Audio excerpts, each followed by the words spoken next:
Youth को employment generation न होने की वजह से किस तरह की दिक्कतों का सामना करना पड़ रहा है। हमने बात की लीव के प्रेसिडेंट जिगमेत पलजोर जो कि इस वक्त अल्युआ को भी लीड कर रहे हैं, और साथ ही साथ student educational movement of Kargil के प्रेसिडेंट सादिक अली से भी बात की।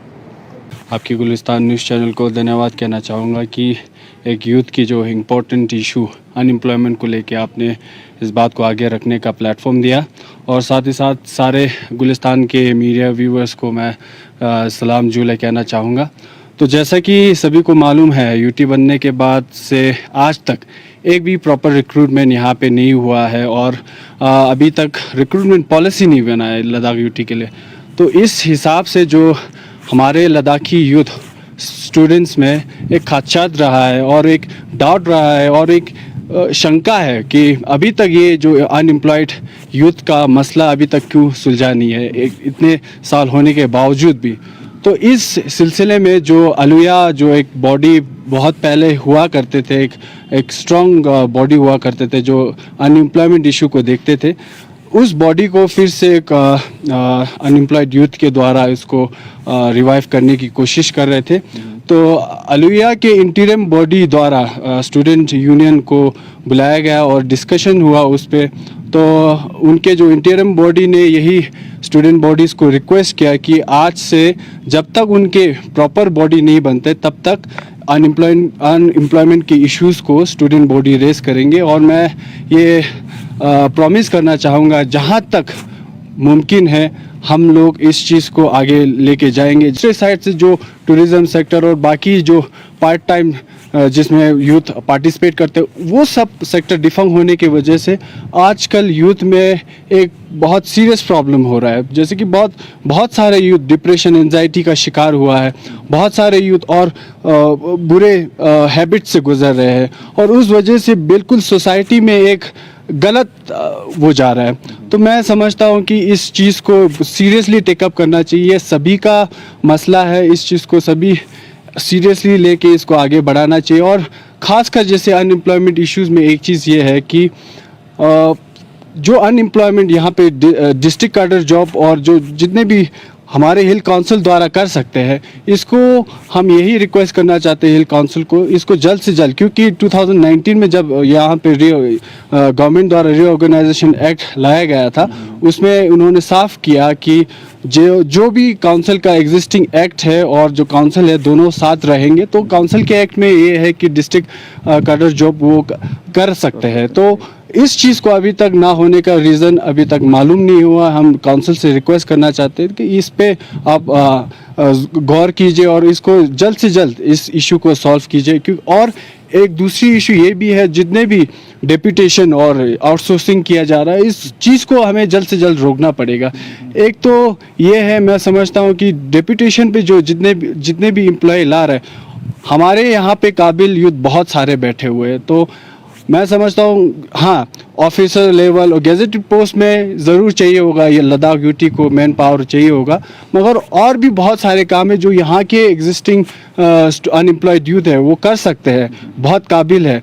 तो इन सब में हमारे बच्चे इसमें होना चाहिए। और आउटसोर्सिंग में एक चीज़ मैं ये बताना चाहूँगा, आउटसोर्सिंग में बहुत सारे इश्यूज़ है। जैसे कि एक तो आउटसोर्सिंग में ये इश्यूज़ है कि उनका फ्यूचर जॉब सिक्योरिटी नहीं है। दूसरी बात यह है कि आउटसोर्सिंग के द्वारा जितने भी रिक्रूटमेंट हो रहा है उनका एक जस्टिफाइड सैलरी नहीं मिल रहा है उनको। क्योंकि जैसे आप अभी नोटिफिकेशन देखते हो उसका नर्सिस का 200 पोस्ट नर्सिस का आया हुआ है, एक प्रोफेशनल कोर्सेज है, उसमें अगर उनका सैलरी देखा जाए तो 15,000 है, वो बिल्कुल जस्टिफाइड नहीं है। तो लद्दाख यूटी को इन सब पे गौर करना पड़ेगा और जल्द से जल्द हो सके तो प्रॉपर रिक्रूटमेंट पॉलिसी ला के और प्रॉपर रिक्रूटमेंट करना होगा, ये मैं समझता हूँ। आने वाले वक्त में आपका किस तरह के स्टेप्स देखने को मिलेंगे, क्योंकि इस वक्त जो है एक तो स्टूडेंट रिप्रेजेंटेटिव हैं लीव के प्रेसिडेंट, और साथ साथ अल्युआ को भी आगे रिप्रेजेंट करने जा रहे हैं। जी, हमारा यही स्टेप रहेगा, जब तक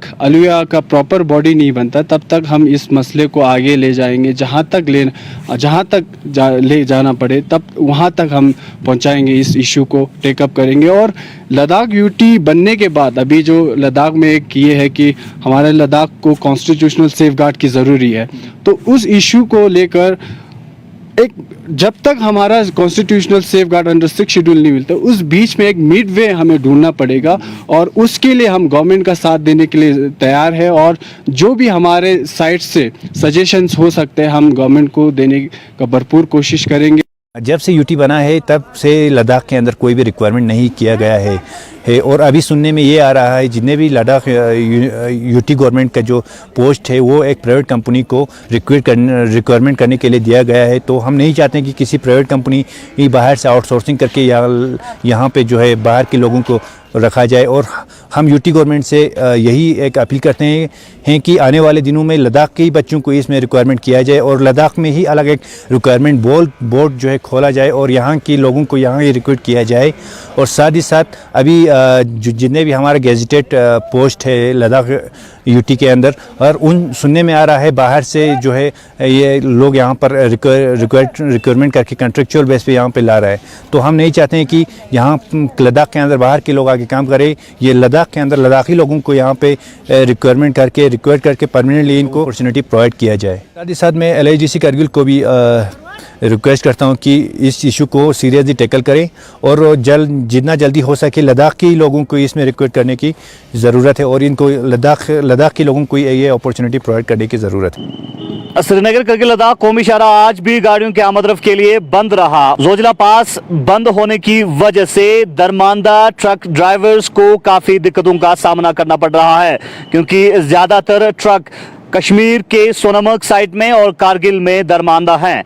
इस हवाले से ट्रक ड्राइवर से हमने बात की और ट्रक ड्राइवर्स ने अपील की इंतजामिया से कि उनके लिए हीटिंग और अशियाए खुर्दनी का इंतजाम किया जाए।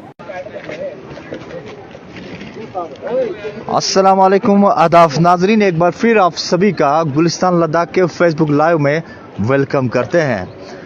चलिए फिर से एक बार बात करते हैं उन स्ट्रैंडेड लोगों के हवाले से जो इस वक्त पिछले कई दिनों से लद्दाख में स्ट्रैंडेड है। कारगिल की बात करें, चाहे द्रास की बात करें या वाखा मुल्कबेग की बात करें, बहुत सारे ट्रक ड्राइवर्स, बड़ी छोटी गाड़ियां और बहुत सारे पैसेंजर्स इस वक्त लद्दाख में स्ट्रैंडेड है और जोजिला पास के खुलने का इंतजार कर रहे हैं। दिक्कत खाने पीने का सर, ठंड लग रही है, कपड़ा नहीं है हमारे पास में और हमारे को यहाँ कम से कम 12-13 दिन हो गया। पीछे हम लोग खड़े थे, वहाँ से फिर इन्होंने गाड़ी छोड़ा है। उस दिन अगर पहले वहाँ से गाड़ी छोड़ देते तो हम लोग उसी कानूआई में पहुँच जाते। वो कानूआई में नहीं पहुँचा, द्रास वाले आगे द्रास में गाड़ी उन्होंने रोक दिया। उसी की वजह से मेरी गाड़ी तो वहाँ पे खराब खड़ी है। खराब खड़ी होने के कारण मैं ठंड की वजह से दूसरी गाड़ी में बैठ के यहाँ पे आया हूँ। ना हमारे पास कोई कपड़ा है पहनने के लिए, ना कुछ, जूता भी किसी से मांग के पहना हूँ सर। अभी आप लोग कहाँ पे बैठे हो? ट्रक में ही बैठ रहे हो आप? हाँ सर, ट्रक में बैठ रहे हैं। तो क्या कंबल वगैरह? कम्बल है, अपने कम्बल है, उसी से काम चला रहे हैं सर। ठंड लगती है, सुबह 3 बजे अपने यहाँ आँख खुल जाती है सर। क्या गाड़ियाँ स्टार्ट हो रही है? मेरी गाड़ियाँ नहीं स्टार्ट हो रही, बहुत मुश्किल से स्टार्ट होती है सर। गाड़ियाँ जल भी गई 2-3 तो यहाँ पे। बताइए। 2-3 गाड़ी जल भी गई सर। जैसे आग नीचे लगाते हैं ना तो बैरिंग में आग लग के तो गाड़ियाँ टोटल लॉस ही होगी। सर हरजिंदर सिंह सर, आप कहाँ से हो? पठानकोट से। अभी क्या आप रिक्वेस्ट करना चाहोगे एडमिशन? ना हमारे पास डीजल ना पैसा, जे छोड़ना तो छोड़ दो, नहीं छोड़ना तो किसी पैसे लगाओ हमारे को, मतलब इंतजाम करेगा, इंतजाम करो। के इंतजाम। Apex body for peoples movement for 6 schedule for Ladakh की टीम ने एक बार फिर आज लेह के अंदर प्रेस कॉन्फ्रेंस किया और प्रेस कॉन्फ्रेंस के जरिए बताया कि आने वाले वक्त में एपेक्स बॉडी की प्लानिंग के हवाले से लोगों को जानकारी दी। तरह से कोविड-19 की वजह से यहाँ पर चाहे मतलब ये लोकल एडमिनिस्ट्रेशन की तरफ से हो, यूटी एडमिनिस्ट्रेशन की तरफ से, होम मिनिस्ट्री के SOP के तहत यहाँ पर जिस तरह का रिस्ट्रिक्शन यहाँ अमल में लाया है, उसका चलते एपेक्स बॉडी की तरफ से 6 शेड्यूल के हक में जिस तरह का हमें यहाँ पर कोशिश करनी चाहिए उतना हम नहीं कर पाए। आप सभी जानते हैं कि बहुत सारे ऐसे लोग थे जिसकी वजह से हम एक्टिवली इस तरह का कोई हमें जो एक्शन है हमारी तरफ से नहीं मुमकिन हो पाया। लेकिन अभी हम ये महसूस करते हैं कि हर तरफ से थोड़ा माहौल ठीक हो रहा है। इसके चलते हुए हमने ये फैसला लिया है कि जो 6 शेड्यूल के हक में जो मुहिम हम चला रहे हैं उसको और तेज़तर करने के लिए तकरीबन 10 दिन के अंदर हम लोग एक लद्दाख के तमाम ओपिनियन मेकर्स को बुला के एक इंटरएक्टिव प्रोग्राम हम रखने जा रहे हैं। उसके बाद हम ये फैसला करेंगे हम ये भी आपको बता देना चाहते हैं कि कोविड-19 की वजह से जो हमारे एपेक्स बॉडी के खास मेंबर्स की दिल्ली जो होम मिनिस्ट्री की तरफ से जो दावत दी गई थी उसमें हम पार्टिसिपेट करने के लिए नहीं जा पाए, तो हमने आज होम मिनिस्ट्री से दोबारा हमने राब्ता कायम किया है और हम ये उम्मीद करते हैं कि बहुत जल्दी लेह और करगिल का नुमाइंदा होम मिनिस्ट्री की तरफ से करगिल दिल्ली जाने के लिए उनकी तरफ से इनविटेशन आएगा, ऐसा हमारी उम्मीद है। तीसरे जो एक अहम बात हम ये करना चाहते हैं कि जहाँ तक आप जानते हैं कि एपेक्स बॉडी को अमल में लाने का हमारा मकसद था, लद्दाख को यूनियन टेरिटरी का दर्जा देने के बाद जिस तरह का protection safeguard constitutional safeguard Ladakh के यूटी को मिलना चाहिए था वो नहीं मिल रहा था। उसके चलते हुए हम लोगों ने एपेक्स बॉडी के तत्वाधान में 6 शेड्यूल के हक में कॉन्स्टिट्यूशनल सेफगार्ड को यकीनी बनाने के लिए मुहिम चलाने का हम लोगों ने फैसला किया था। हम उसको आगे बढ़ाने के लिए हमने ये कुछ हमारे खास इकदाम हम लोगों ने अमल में लाने के लिए हमने आज इस मीटिंग में हमने फैसला किया है। उसके बारे में तफसील से जानकारी हम आपको बहुत जल्दी हम देंगे। तो इसके अलावा कोई ज़्यादा हम इस वक्त नहीं कहना चाहते। अगर कोई सवाल आप लोगों की तरफ से हो तो उसका बेशक हम जवाब देंगे। सर साहब अनएम्प्लॉयमेंट के बारे में भी आप सपोर्ट करने जा रहे हैं? जी, अनएम्प्लॉयमेंट जो पहले एक अलूविया करके एक ऑर्गेनाइजेशन होता था वो बीच में शायद उस पर कोई अमल नहीं हो रहा था, तो हमारी जानकारी में ये आया है कि all Ladakh unemployed youth association दोबारा कायम की गई है। तो उनकी तरफ से खुद खदशात जाहिर की गए हैं। हमें ऐसा महसूस हो रहा है कि उसमें भी कुछ पॉलिटिकल मोटिवेट हो के इस तरह की बातें फैलाने की कोशिश की जा रही है, जिससे कि जो रिक्रूटमेंट प्रोसेस लद्दाख में होना चाहिए था ना होने की वजह एपेक्स बॉडी की तरफ से डोमिसाइल लॉ की खिलाफ वर्जी और 6 शेड्यूल के हक में जो मुहिम चलाया है उसकी वजह से रिक्रूटमेंट प्रोसेस में ये रुकावट आया। ऐसा खदशात हमें लगा कि जो अनएम्प्लॉयड यूथ एसोसिएशन जो फॉर्म हुआ है उसके बाद उनके मेंबरान के दिल में ऐसा कोई बात है। तो हम ये क्लियर करना चाहते हैं कि हम एक तो all Ladakh unemployed youth association जो फॉर्म हुआ है उसका हम खैर मकदम करते हैं और एपेक्स बॉडी की तरफ से हम पूरा उनको यकीन दिलाना चाहते हैं कि जो भी जिद्दोजहद लद्दाख में जो जितने पढ़े लिखे नौजवान युवतियाँ हैं उनको अपना हक देने के लिए और पूरी तरह से एम्प्लॉयमेंट में उनको अपना हक हासिल करने के लिए हम उनके साथ हैं। हम उनके साथ पूरा ताउन करेंगे। हम ये भी उनको ये जताना चाहते हैं कि all Ladakh unemployed youth association की तरफ से उसमें कुछ ऐसे अनासिर ये अफवाह फैलाने की कोशिश कर रहे हैं जिसके चलते लद्दाख के हित में या अनएम्प्लॉयड यूथ जितने भी हैं उनके हित को नुकसान हो सकता है। तो उस बारे में ज़रा एहतियात बरतने की ज़रूरत है। हम दोबारा उनको ये तसल्ली देना चाहते हैं कि जहाँ तक एपेक्स बॉडी का ताल्लुक है हम उनके साथ हैं और हर तरह से उनके साथ हम ताउन करने के लिए तैयार हैं। वॉइस ऑफ लद्दाख न्यूज़पेपर ने अपने नुमाइंद का पहला ऑनलाइन न्यूज़ पोर्टल लॉन्च किया। इस दौरान वॉइस ऑफ लद्दाख के एग्जीक्यूटिव एडिटर सईद हाशिम ने बात करते हुए कहा कि ऑनलाइन पोर्टल लद्दाख के अंदर लद्दाख के आवाम के इशूज़ को आगे बढ़ाने में और ख़ासकर आज के इस दौर को मद्देनज़र रखते हुए डिजिटलाइजेशन को मद्देनज़र रखते हुए काफ़ी अहम साबित होगा। इसकी बाकायदा आगाज करने के लिए मैं